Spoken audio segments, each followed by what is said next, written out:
The World God Only Knows is a harem manga and anime series that I cannot get out of my head. Yes, you heard that right. It is a harem, one boy, many girls. Though what that means in manga genre speak is that a collection of girls like one guy, not that they're all dating at once. I wouldn't be talking about this series if it had such an element.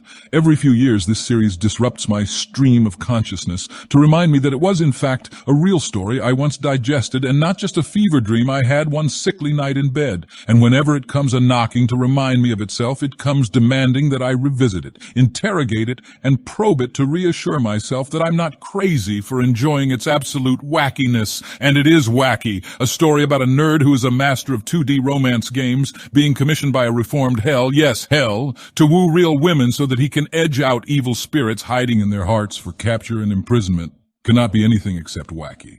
There are so many red flags just reciting that premise alone that it is no wonder why I am required to follow up its recollection with a thorough interrogation of its substance. After all, perhaps I've just been off base excusing my enjoyment all this time, and I simply needed a few more years of personal development in order to properly hold it in front of my face and identify a flaw that is fatal enough to warrant denouncing the entire thing. My denouncement, however, never seems to come. And the same holds true after this latest cycle of interrogation. The World God Only Knows, as it turns out, is a goofy harem series that I certifiably enjoy. I respect its execution, and not even begrudgingly. The jokes are fun. The main character, though entrenched in an unparalleled degree of video game addiction and asocial tendencies, is a character you can't help but be intrigued by upon witnessing the fine balance between his massive gamer ego and his earnest dorkiness. Sure, the series has problems. There's brief but eye-rolling lewdness.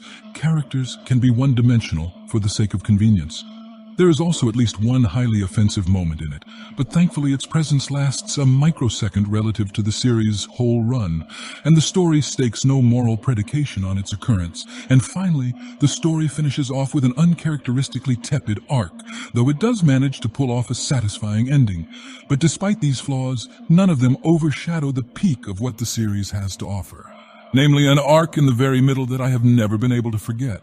It is an arc that is just a chef's kiss example of using all the pieces you set on the board to transcend your story's original slapstick formula and make something so ridiculous and unique that it cannot possibly ever be recreated because no writer will ever set up those oddly specific pieces and drive them to their best conclusion ever again. It is an arc transcendent to such a degree that the series' popularity was instantly catapulted when it debuted, and its week-by-week releases became hotly anticipated by manga nerds for 2 straight years, all the way up until its dramatic conclusion. What the arc does so well is it turns a goofy slapstick series on its head, thoroughly raids its toolkit, and launches the most ridiculous high-stakes arc it can possibly construct while adhering to the unmalleable premise of a 2D romance gamer wooing girls he doesn't even like in order to save the world, all without it becoming too corny to enjoy. On top of all that, the arc manages to effortlessly weave in drama alongside humor without ever once feeling unbalanced in tone. Several characters, too, see the heights of their development in this one major arc. The world building itself becomes unexpectedly developed in ways that leave you wanting more, and even the ethics of the series' core premise is laid out and critiqued once it gets out what the main character is doing. Suffice it to say, I have nothing but respect for what the author pulls off in this arc.